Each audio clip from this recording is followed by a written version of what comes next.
جی بسم اللہ الرحمن الرحیم۔ وصیت کا بیان آ گیا۔ یہ 31واں باب ہے، ٹھیک ہے نا، 31واں باب۔ اچھا سلیبس اس کا، بسم اللہ الرحمن الرحیم، دیکھو جی 31واں باب آ گیا، وصیت کا بیان۔ مسئلہ نمبر 1، یہ کہنا کہ میرے مرنے کے بعد میرا اتنا مال فلانے آدمی کو یا فلانے کام میں دے دینا، یہ وصیت ہے، چاہے تندرستی میں کہے چاہے بیماری میں، پھر چاہے اس بیماری میں مر جائے تندرست ہو جاوے، اور جو خود اپنے ہاتھ سے کہیں دے دے، کسی کو قرض معاف کر دے، تو اس کا حکم یہ ہے کہ تندرستی میں ہر طرح درست ہے، اور اس طرح جس بیماری سے شفا ہو جائے اس میں بھی درست ہے، اور جس بیماری میں مر جاوے وصیت ہے، جس کا حکم آگے آتا ہے۔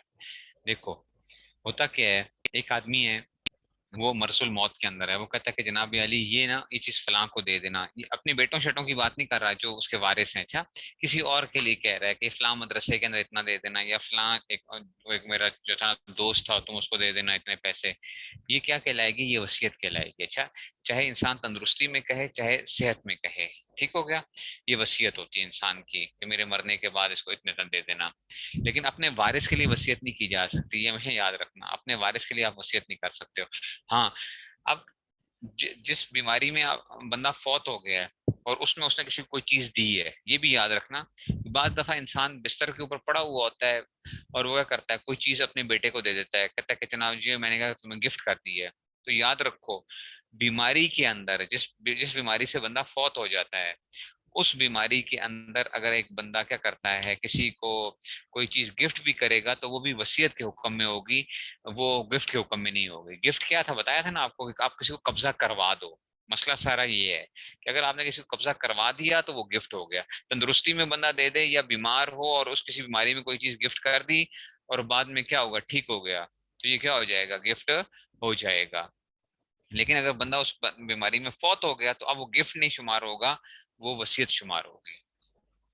تو اس لیے جو ہے نا اس چیز کو خاص طور پہ یاد رکھنا ہے، تندرستی میں ہر طرح درست ہے، بیماری شفا ہو جائے اس میں درست ہے، جس بیماری میں مر جائے اس چیز کے حکم میں آتا ہے۔ مسئلہ نمبر 2، اگر کسی کے ذمہ نمازیں یا روزے یا زکوٰۃ یا قسم و روزہ وغیرہ کا کفارہ باقی رہ گیا، قسم ہے، نمازیں، روزے، قضا، اتنا مال بھی موجود ہو تو مرتے وقت اس کے لیے وصیت کر جانا ضروری اور واجب ہے۔ اس طرح کسی کچھ قرض ہو یا کوئی امانت ہو، کسی کی آپ نے قرض دینا ہے، کسی کی امانت واپس کرنی ہے، اس کے بعد رکھیے، اس کی وصیت کر دینا بھی واجب ہے، نہ کرے تو گنہگار ہوگی۔ اور کچھ رشتے دار غریب ہوں جن کو شرع سے کچھ میراث نہ پہنچی ہو اور اس کے پاس بہت مال و وراثت ہے، تو ان کو کچھ دلا دینا، وصیت کر جانا مستحب ہے، اور باقی کے لوگوں کی وصیت کرنے نہ کرنے کا اختیار ہے۔ ایسے ہی جو رشتے دار وغیرہ ہیں وہ تو ان کے لیے آپ کیا کر دیتے ہو، کہتے ہیں چلو جی 1/3 کے اندر سے کسی کے لیے کوئی وہ کر دی، ہیلپ کر دی، کسی مدرسے کے لیے وصیت کر دی، یہ کیا ہے، یہ اچھی بات ہے۔ اپنے وارث کے لیے وصیت نہیں کی جا سکتی، ٹھیک ہے نا، تو غیر وارث کے لیے آپ وصیت کر سکتے ہو کہ فلاں کو اتنا مل جائے، اتنا اس میں سے اس کو دے دینا، یہ جو ہے یہ اچھی بات ہے اگر اللہ نے مال دیا ہوا ہے۔ لیکن اپنے نماز روزوں کی اور وہ تو وصیت کرنا لازمی ہے، اور اپنی بات لکھی ہونی چاہیے، آج ہی لکھیں سبق کو پڑھنے کے بعد جو ہے کہ کتنی نمازیں رہتی ہیں، کتنے روزے رہتے ہیں، کتنے قسم کے کفارے ہیں، کسی کتنی امانتیں ہیں، کسی قرضہ کتنا دینا ہے، کسی کے پاس پیسہ رکھا ہوا ہے تو وہ کتنا رکھا ہوا ہے، یہ ہر وقت وصیت جو ہے نا انسان کی لکھی ہوئی ہو، موت کا کیا پتہ چلتا ہے، اور ساتھ اس میں یہ بھی لکھ دیا ہے کہ اگر میرا انتقال ہو جائے تو میرے ذمہ اتنی یہ رہتے ہیں نماز روزے وغیرہ، تو میری طرف سے اس کا فدیہ ادا کر دیا جائے، انسان کا کیا پتہ چلتا ہے، ٹھیک ہے جی، تو اس میں سے آ گیا۔ مسئلہ نمبر 3، مرنے کے بعد مردے کے مال میں سے پہلے اس کو گور و کفن کا سامان کریں گے، ہاں اس کا کفارہ جو ہوتا ہے نا، وہ پیسے جو ہوتے ہیں، پیسے وغیرہ یا کوئی چیز بیچ کے یا کچھ اس طرح بھی ہوتا ہے، وہ 1/3 میں سے جو ہے نا وہ کیا جاتا ہے، تو کہتے ہیں کہ جناب ہر نماز کا جو ہے نا وہ 2.25 کلو گندم کے برابر وہ آ جائے گا ہر نماز کا، تو دن میں 6 نمازیں ہوتی ہیں، 5 فرائض ہیں اور ایک وتر ہے، تو 6 نمازیں ہیں، آج کل آپ نے سمجھے کہ دن کا 600 روپیہ بن جائے گا تقریباً جو ہے نا، دن کا 600 روپیہ کر لیں یا اس طرح تھوڑا سا اوپر کر لیں، اگر دن کا 600 روپیہ جو ہے ایک دن کا۔ اچھا جی، تو مرنے کے بعد مردے کے مال میں سے کیا کرتے ہیں، پہلے اس کی قبر کا اور کفن دفن کا سامان کریں گے، پھر جو کچھ بچے سے قرضہ ادا کر دیں گے، اگر اس نے قرضہ دیا تو اگر مردے کا سارا مال قرضہ ادا کرنے لگے تو سارا مال قرضے میں لگا دیں گے، دیکھیں نا پہلے قرضے واپس کرتے ہیں، اس میں سے وارثوں کو کچھ نہ ملے گا، اس لیے قرضہ ادا کرنے کی وصیت پر بہرحال عمل کریں گے، اگر سب مال اس وصیت کے سے خرچ ہو جاوے تب بھی کچھ پرواہ نہیں ہے، قرضے تو لازمی ادا کرنے ہی کرنے ہیں، बल्कि अगर वसीयत भी ना कर जाए तब भी कर्जा अदा करें, अव्वल अदा करेंगे। और कर्ज के सिवा और जिनको वसीयत का इख्तियार फकत तिहाई माल में होता है। कर्ज के अलावा जो वसीयत होती है वो क्या होती है, मिसाल के तौर पर नमाजों की या फलां चीजों की, वो क्या होगा, वो तिहाई माल तक जारी होता है। लेकिन कर्ज आपको अदा करना पड़ता है। यही तो बात है कि किसी का माल जो है ना, इससे छुटकारा नहीं होता बंदे का। ये बड़ी खतरनाक चीज है। हम लोग जो है ना चीजें इस्तेमाल कर लेते हैं, किसी के बर्तन आ गए घर के अंदर पड़े हुए रखे हुए, आप ऐसे नहीं करते हैं। तो खुदा के बंदे फौत हो गया तो फिर क्या होगा, वो गया ही ना। या हम फौत हो गए, हमारे वारिसों ने ना अदा की है, तो फिर क्या होगा। तो फौरन क्या करें, उन चीजों को वापस करें। ठीक है ना। तभी अच्छा है। और कर्ज के सिवा वसीयत का पता है, यानी जितना माल छोड़ा है उसकी तिहाई में से अगर वसीयत पूरी हो जाए, मतलब कफन दफन और कर्जा में लगाकर 300 रुपए बचे और 100 रुपए में सब वसीयतें पूरी हो जाए, तब तो वसीयत को पूरा करेंगे।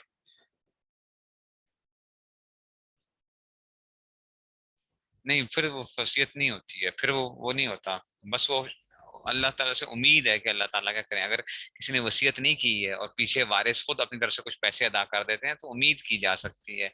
लेकिन क्या नहीं है वो, ये नहीं है कि उसकी क्या हो गई, उसके सारा वाकई अदा हो गया।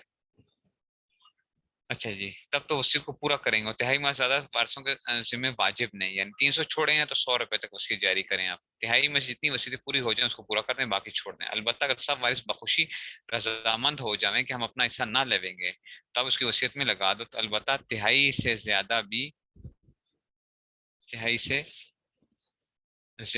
वसीयत में लगाना जायज है, तब उसमें जाए अगर सब वारिस खुशी से दे दें तब। लेकिन नाबालिगों की इजाजत का बिल्कुल एतबार नहीं है।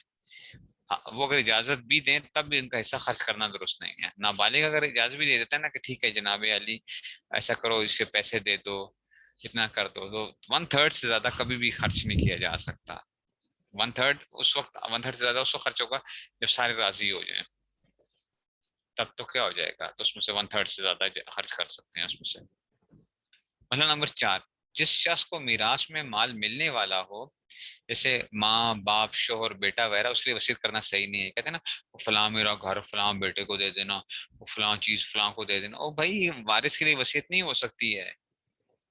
ठीक है ना। और जो रिश्तेदार का इसके माल में कुछ हिस्सा ना हो, रिश्तेदार ही ना हो, कोई गैर, उसके लिए वसीयत करना दुरुस्त है। ठीक है। तो जो रिश्तेदार नहीं है या जिसको हिस्सा नहीं मिल रहा उसके लिए वसीयत कर सकते हैं। ठीक है ना। उसके लेकिन तिहाई माल से ज्यादा दिलाने का इख्तियार नहीं है। अगर किसी ने अपने वारिस को वसीयत कर दी कि मेरे बाद उसको फलानी चीज दे देना या इतना माल दे, तो उस वसीयत से पाने का उसको कुछ हक नहीं है। अलबत्ता अगर और सब वारिस राजी हो जाए तो दे देना जायज है।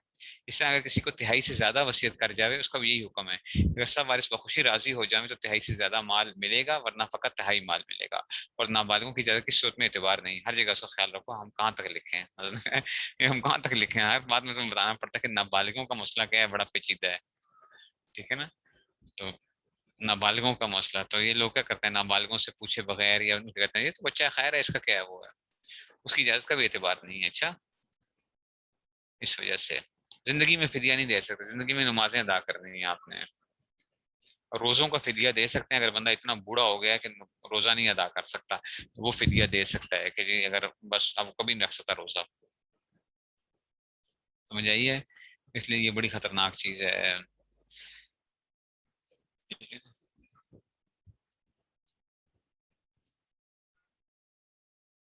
जी, मसला नंबर 5 आ गया।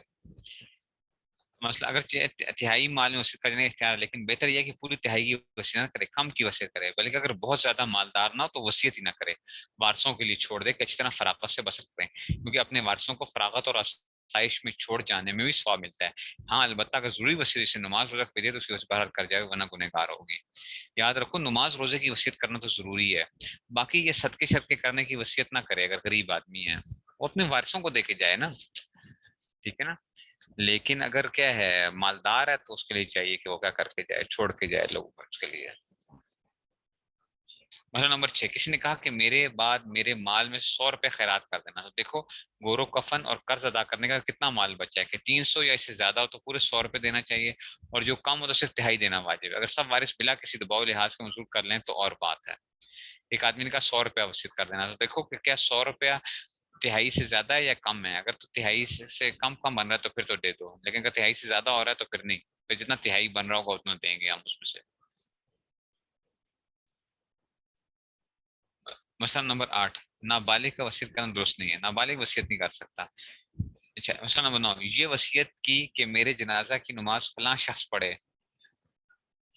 ठीक है ना, ये वसीयत की कि मेरे जनाजे की नमाज फलां शख्स पढ़े, फलां शहर में, या फलाने कब्रिस्तान, या फलां की कब्र के पास मुझको दफनाना, फलाने कपड़े का कफन देना, मेरी कब्र पक्की बना देना, कब्र पर कुब्बा बना देना, कब्र कोई हाफिज बिठला देना कि पढ़ पढ़ के बख्शा करे, तो उसको पूरा करना जरूरी नहीं है, बल्कि 3 वसीयतें आखिर की बिल्कुल जायज नहीं, पूरा करने वाला गुनहगार होगा। ये जो कहते हैं ना मेरा जनाजा फलां पढ़ाए, ये कोई जरूरी नहीं है, कोई भी पढ़ा सकता है।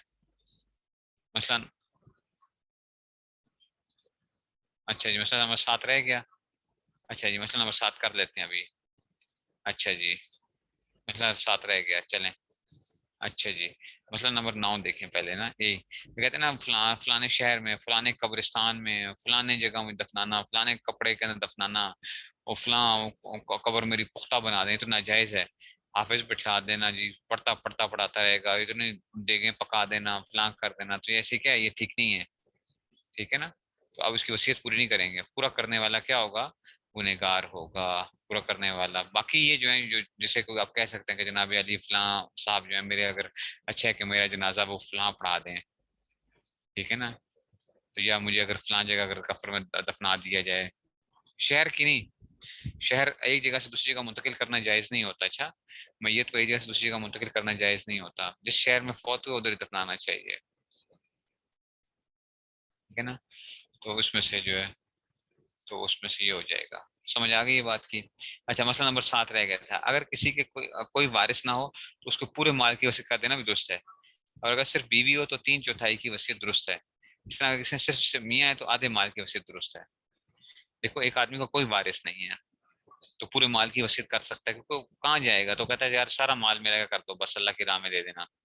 अगर सिर्फ बीवी हो, एक का खामंद है एक बीवी है, इसके अलावा कोई वारिस है ही नहीं, ना कजन है, कोई भी नहीं है, बिल्कुल ऐसे जैसे कि मिसाल जैसे इंडिया से लोग आए थे ना, कोई पता ही नहीं है कौन थे क्या नहीं थे, ठीक है, तो 3/4 की बीवी है तो बीवी को 1/4 मिलता है, तो बाकी 3/4 की उसी का नुस्खा है। अगर खाम बेगम फौत हो रही है, ठीक है ना, तो अब क्या हुआ, और उसका सिर्फ क्या है, खुश नसीब मियाँ पीछे रह गया है, तो आधे माल की वसीयत क्या होगी फिर, दुरुस्त होगी उसमें से, कि उसमें से तो आधे माल की वसीयत दुरुस्त हो जाएगी। तो अब आ गया जनाबी अली मसला नंबर 9 जो है। अच्छा मसला नंबर 9, अब आ गया जी मसला नंबर 10, अगर कोई वसीयत करके अपनी वसीयत से लौट जाए, यानी कह दे कि अब मुझे ऐसा मंजूर नहीं, इस वसीयत का एतबार ना करना, तो वसीयत बातिल होगी। वसीयत की थी लेकिन वसीयत से मुड़ कर गया, नहीं वसीयत अब नहीं है तो ठीक है वसीयत नहीं होगी।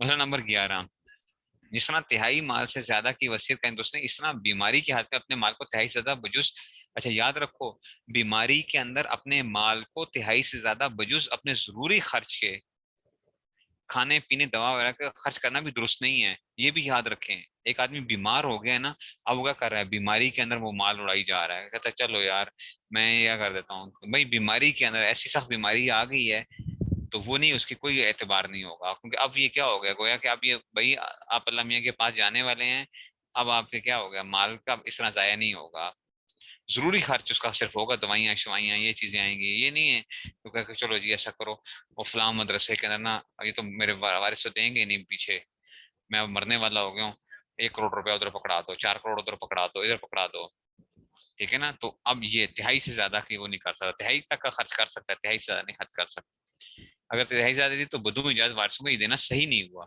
और जितना तिहाई से ज्यादा है वारिसों को उसको लेने का इख्तियार है, और नाबालिग अगर इजाजत दें तब भी मोतबर नहीं, और वारिस को तिहाई के अंदर भी बिदून सब वारिसों की इजाजत के देना दुरुस्त नहीं, वारिस को नहीं दे सकते, ठीक है ना। और ये हुक्म जब है कि अपनी जिंदगी में देकर कब्जा भी करा दिया हो, अगर दे तो दिया लेकिन कब्जा अभी नहीं हुआ, तो मरने के बाद वो देना बिल्कुल ही बातिल है, इसको कुछ ना मिलेगा, वो सब माल सब वारिसों का हक है। और यही हुक्म है बीमारी के हाल में खुदा की राह में देने का और नेक काम में लगाना, वैसे कि तिहाई से ज्यादा किस तरह सर्व करना जायज नहीं है।